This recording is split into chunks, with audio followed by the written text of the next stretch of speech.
My friends, I want to talk to you today about something that stings a little. It hurts the heart, bruises the ego, and shakes the confidence. Rejection. You loved. You hoped. You planned a future. And she said no. Maybe she walked away. Maybe she never gave you a chance. Maybe you were left on read, not because you weren't enough, but because she wasn't meant to stay. But hear me, rejection is not the end of your story. It's a comma, not a period. That no didn't close a door. It opened space for the right yes. You see, when someone leaves, God is often making room for something better. Sometimes what we think we need is not what we're meant to keep. So what do you do when she rejects you? You don't beg. You don't break. You rise. You respect her decision, not just because it's mature, but because it's powerful. It shows you know your worth isn't tied to someone else's acceptance. You are not defined by who walked away. You are defined by how you move forward. Stand up straighter. Dream even bigger. Improve yourself. Become the man who doesn't chase love but attracts it. Because the right person won't confuse you. The right woman won't need convincing. And when she arrives, you'll realize that her no was God's and not yet. So if you've been rejected, don't sink into bitterness. Rise into purpose. Rise into purpose. Respect her choice. Then thank life for the redirection. Your story isn't over. It's just getting good. Let me tell you something that can set you free if you let it sink deep into your heart. Rejection is not the end. It feels final, but it's not. When someone walks away, when an opportunity closes, when you hear that dreaded no, it's easy to think that's the end of your chance for happiness, for love, for purpose. But that's not how life works when you're walking in faith. That no may feel like a stop sign, but in truth, it's often a divine detour pointing you towards something better. We often think rejection means something is wrong with us, that we weren't good enough, smart enough, attractive enough, or spiritual enough. But sometimes rejection has nothing to do with what you lack and everything to do with where you're going. God doesn't waste rejection. He uses it. He allows certain doors to close so that you'll step into rooms that are actually meant for you. If you had stayed in what you wanted, you would have missed what you were destined for. Think about it. How many times have we cried over something we lost, only to look back and thank God that it didn't work out? That job you didn't get. That person who didn't love you back. That plan that fell apart. In the moment it stung, it shook you. But looking back, you realize it was the best thing that could have happened. That's the gift of rejection. It saves you from lesser things. When a woman says no to you, whether kindly or coldly, don't see it as a personal attack. See it as a spiritual release. It may not feel like it, but you were just set free. Free to grow, free to rise, free to meet someone who sees your worth without needing to be convinced. If she walked away, don't spend your life trying to drag her back. The one who belongs in your life will come willing, not resisting. See, sometimes God lets us taste a little heartbreak not to punish us, but to prepare us. The pain isn't there to stop you, it's there to shape you.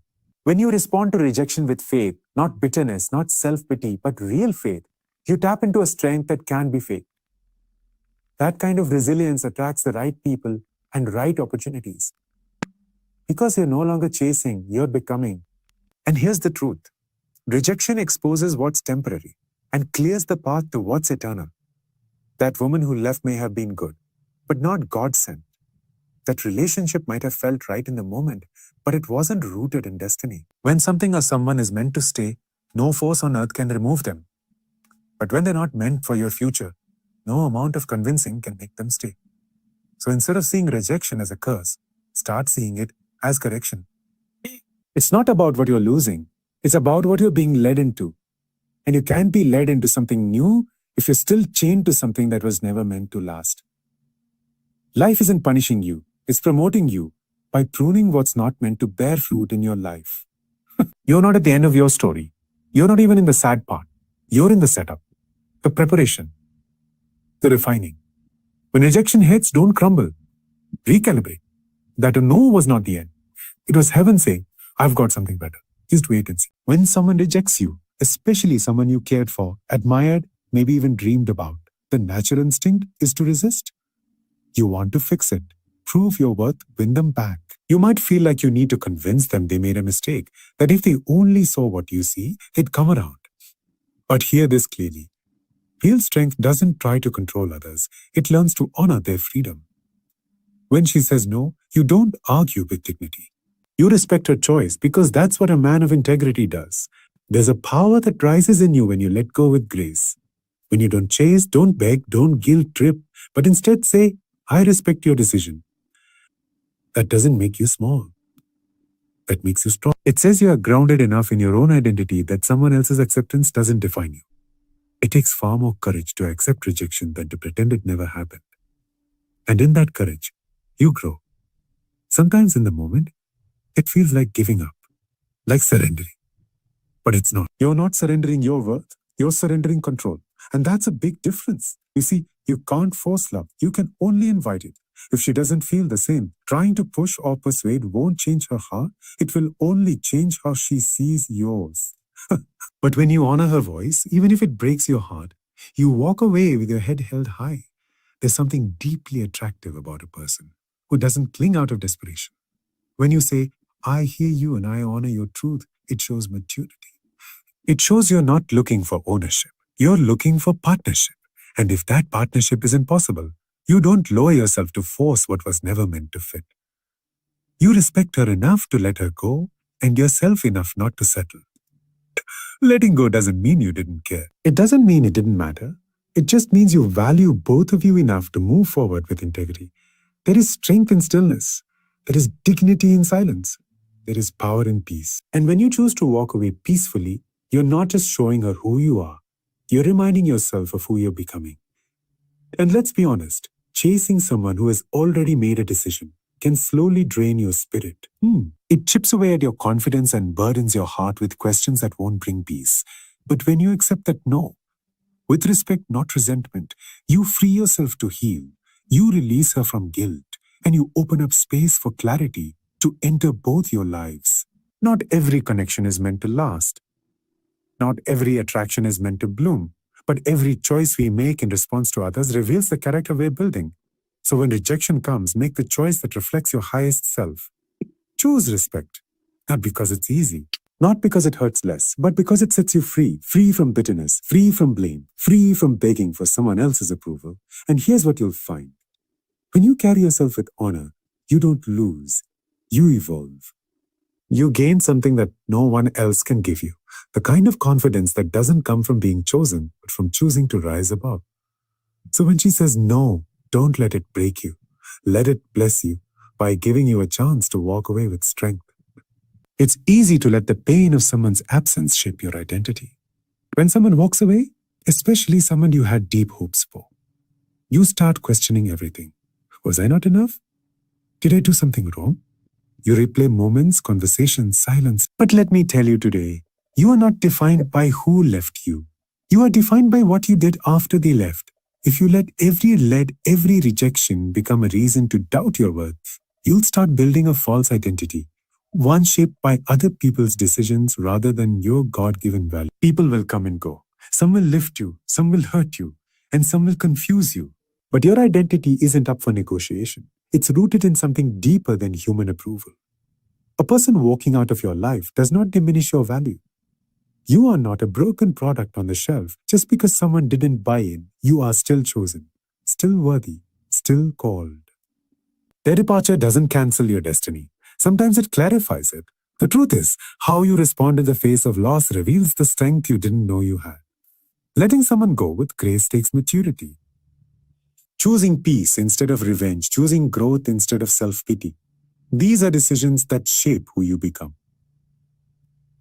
The people who walk away may never see the full picture of your heart, but you get to decide what story you write after they're gone. You don't control their leaving, but you do control your rising. Pain is part of the journey, but it is not your label. It's an ingredient, not your identity. Just because you feel rejected doesn't mean you are written. Just because someone didn't stay doesn't mean love will never find you. You are still worthy of love, still full of purpose, still capable of joy. Don't build your identity around a temporary annul. Sometimes people walk out, not because you weren't good, but because they couldn't recognize what was standing in front of them. That's not your failure. That's their limitation. And rather than letting that rejection harden your heart, let it refine your response. Choose to keep your heart soft, your vision clear, your posture forward. Because how you handle heartbreak is just as important as how you handle success. Will you stay bitter or will you get better? Will you shrink or will you step up? The choice is yours. Life will test you, not just in what you receive, but in what you release. And sometimes the most powerful response is simply this: I'm still standing. I'm still moving. I'm still becoming. So don't let who left define who you are. Let how you responded become your testimony. You're not just surviving rejection. You're using it as fuel. You're not defined by departure. You're defined by direction. And you're heading somewhere far greater than where you came from. Key gratitude will multiply what you have. Expanded, gratitude is more than just good manners. It's a spiritual force. It has the power to shift atmospheres, lift your spirit, and unlock blessing. When you begin to thank God for what you do have, instead of focusing on what you don't, you change the temperature of your entire life. Gratitude doesn't wait for everything to be perfect. It works with what's already in your hands. If you can be faithful over the small, you position yourself for the overflow. We often think we need more money, more recognition, more opportunities to be content. But gratitude flips that. Gratitude says, I may not have everything I want, but I already have everything I need to take the next step. It's not denying difficulty. It's choosing to see the beauty in the middle of it. When you start thanking God for the little things, your breath, your strength, your daily bread, you begin to notice how rich you really are. The miracle isn't always in the multiplication, sometimes it's in the mindset. Remember the story of the 5 loaves and 2 fish? Before the miracle came, Jesus gave thanks. He didn't complain about the small portion. He blessed it. And it multiplied. That same principle is true in your life. What you bless grows. If you keep cursing your situation, you'll stay stuck. But if you start praising even in the lack, you'll begin to see provision rise where you least expect it. Gratitude protects your peace. It silences the noise of comparison. When you're thankful, you stop looking at what everyone else is doing and start appreciating the beauty of your own journey. It doesn't mean you don't have goals or dreams, but it means you're not going to be miserable while you're getting there. A grateful heart can dance even in the hallway while the doors are still closed. Too often we wait for the big moment to celebrate a promotion, a breakthrough, a major win. But gratitude turns ordinary days into sacred ground. Waking up with a roof over your head, that's a gift. Having one person who believes in you, that's treasure. Still having the chance to dream, to love, to grow, that's worth rejoicing over. The more you recognize the good around you, the more good begins to find you. Gratitude makes room for joy. It lifts the heaviness. It shifts your focus from what's missing to what's meaningful. When you walk through 2025 with a grateful heart, you won't just survive, you will thrive. You'll laugh more, stress less, and see blessings in places you used to overlook. You'll begin to feel full, even when your circumstances haven't fully changed yet. Because gratitude fills the soul before it ever fills the hands. You don't have to feel grateful to be grateful. Sometimes it's a choice before it's a feeling. There will be days when you're tired, frustrated, discouraged. That's okay. But even in that space, you can whisper, thank you. Thank you that I'm still here. Thank you that I'm still here. Thank you for another chance. Thank you that better is on the way. That one small thank you can be the spark that reignites your hope. And here's the beautiful part. When you begin to live in gratitude, you begin to attract the kind of life you've been praying for. You open the door to peace, to favor, to overflow. Because gratitude isn't passive, it's powerful. It multiplies what's in your hand. It magnifies what's in your heart. And it moves the hand of God in your life. Key faith over fear, expanded fear are both beliefs about the future. Only one builds you, and the other breaks you. Faith says, something good is coming. Fear says, a brace for the worst. Both are rooted in what we can't see, but they lead us down very different paths. When you choose faith over fear, you're not denying reality. You're declaring a greater reality. You're saying, what I see might be hard, but I believe what's ahead of me is bigger than what's behind me. Fear is loud. It whispers in the middle of the night, what if it all falls apart? It makes mountains out of molehills and tells you you're not strong enough, smart enough, or ready. But faith speaks back. Faith doesn't ignore the problem. It just refuses to let the problem have the final word. When fear rises up, faith reminds you, I've come too far to quit now. If God brought me to it, He can bring me through it. You don't have to have perfect faith to walk forward. You just need a willing heart. Even faith the size of a mustard seed can move mountains. That means you don't have to feel bold to be bold. Just take the step. Just speak the promise. Just show up and trust that grace will meet you there. Faith is not about never being afraid. It's about not letting fear make your decisions. There's something powerful about declaring faith out loud. Faith out loud. When you speak hope, you build hope. When you speak victory, you align your spirit with the possibility of it. Stop saying, I'm so overwhelmed, and start saying, I am equipped for this. Stop saying, what if it goes wrong? And start saying, what if it goes right? Your words steer your mind, and your mind steers your life. Some of the greatest breakthroughs come after fear tries to stop you. That fear you're feeling is often a sign you're getting close to something important. If fear doesn't show up when you're stuck, it shows up when you're stepping out. When you're getting ready to break patterns, heal relationships, launch dreams, walk away from what's familiar, that's when fear tries to pull you back. But faith pulls you forward. 2025 isn't the year to play it safe. It's the year to believe big, to try again, to trust again, to love again, to trust again, to love again. Fear says, protect yourself. Faith says, trust the process. Fear says, stay where it's safe. Faith says, go where you're called. You weren't created to live a small, cautious life. You were created to walk by faith and not by sight. And where faith leads, miracles follow. Sometimes you have to do it afraid. Start the business with trembling hands. Apply for the opportunity with butterflies in your stomach. Forgive that person even when your heart's still hurting. That's not weakness. That's courage. Don't wait for all the fear to go away before you move. Faith is often quiet, but it's always strong. It's the whisper inside that says, I don't know how, but I know who. Every time you choose faith over fear, you grow. You stretch, you rise. You step into more of who you were created to be. Fear builds walls, but faith builds bridges. Fear locks doors, but faith walks through them. You don't have to have all the answers. You just have to take the next step, believing that the one who called you is faithful to finish what he started in you. Key Speak Life. Expand it. Your words are not just sounds, they're seeds. Every sentence you speak is planting something in the atmosphere of your life. You can plant peace, joy, confidence, and hope, or you can plant fear, doubt, bitterness, and limitation. The tongue has the power of life and death, and in 2025, one of the most powerful decisions you can make is to speak life over yourself, over others, and over your future. Too often we get into the habit of narrating our problems instead of declaring our promises. So we say things like, I am always tired, and nothing ever works out for me, or that's just my luck. But those aren't just harmless words. They're shaping your expectations, and your expectations shape your reality. If you want to change your life, start by changing your language. Speak what you want to see, not just what you do see. When you speak life, you are releasing heaven's perspective into your circumstances. You may be facing lack, but you declare, I am blessed and highly favored. You may feel weak, but you say, the joy of the Lord is my strength. You may not see the answer yet, but you say, something good is on the way. Speaking life doesn't ignore the facts. It activates faith in spite of them. You don't have to wait until you feel inspired to speak life. In fact, some of the most important words you'll ever say will be spoken in the middle of the storm. When your emotions are low, your words can lift you up. When your mind is spinning, your voice can bring peace.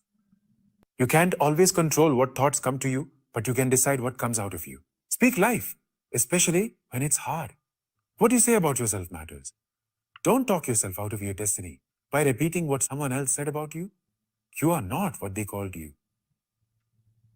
You are what God has called you, chosen, loved, capable, and created for good things. Start declaring it. I am strong.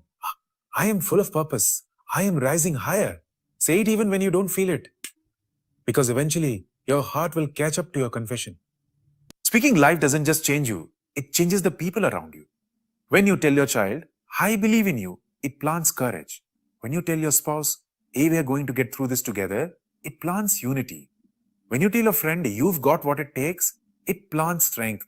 Strength. One encouraging word can turn someone's whole day around, and one consistent voice of faith can turn their whole life around. In 2025, decide to be that voice, the voice that uplifts, that speaks with purpose, that doesn't just describe the world, but help shape it. Speak life over your finances. Speak life over your relationships. Speak life over your mental health. Speak life over the dreams that feel delayed. Every time you choose encouragement over complaint, hope over sarcasm, truth over negativity, you're building a life that reflects the light inside you. It's easy to repeat what we hear from the world: bad news, fear, discouragement. But you weren't called to echo the world. You were called to lead it with your light. And light travels fastest through sound. So speak it: joy, peace, healing, increase, restoration. Speak life until life begins to show up. Faith in yourself is like a steady anchor in the stormy seas of life. When uncertainty surrounds you and the future feels unclear, trusting your own abilities and the path you are on provides a calming assurance that everything will work out in its own time. This faith doesn't mean you have all the answers right now, but it means you believe in your capacity to handle whatever comes your way. It gives you strength when doubts creep in and helps you move forward with confidence even when the road looks rocky.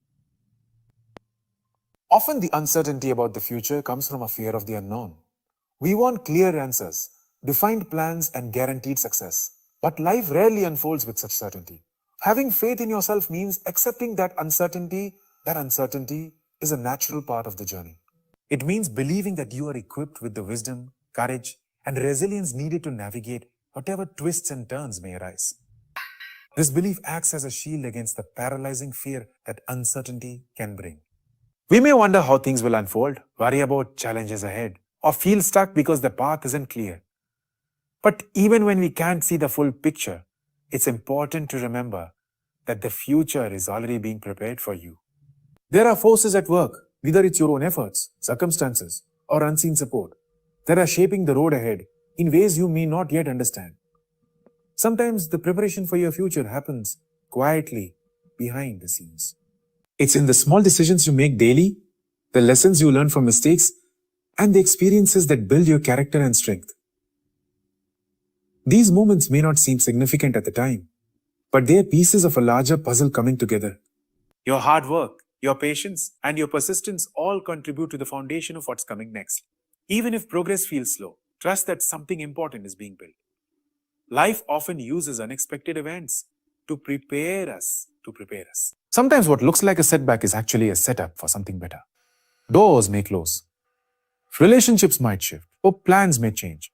But these changes are part of the preparation process. They guide you toward opportunities that align more closely with your true purpose. Even if it's hard to see at the moment, the pieces are moving into place, creating a path that is uniquely yours. Faith plays a crucial role in trusting this preparation. When you don't see the way clearly, faith allows you to believe that there is a plan bigger than your current understanding. This belief doesn't require you to have all the answers or control over every detail. Instead, it encourages you to be patient and open, knowing that the future is unfolding in perfect timing. This trust brings peace and reduces the anxiety that comes from trying to force things prematurely.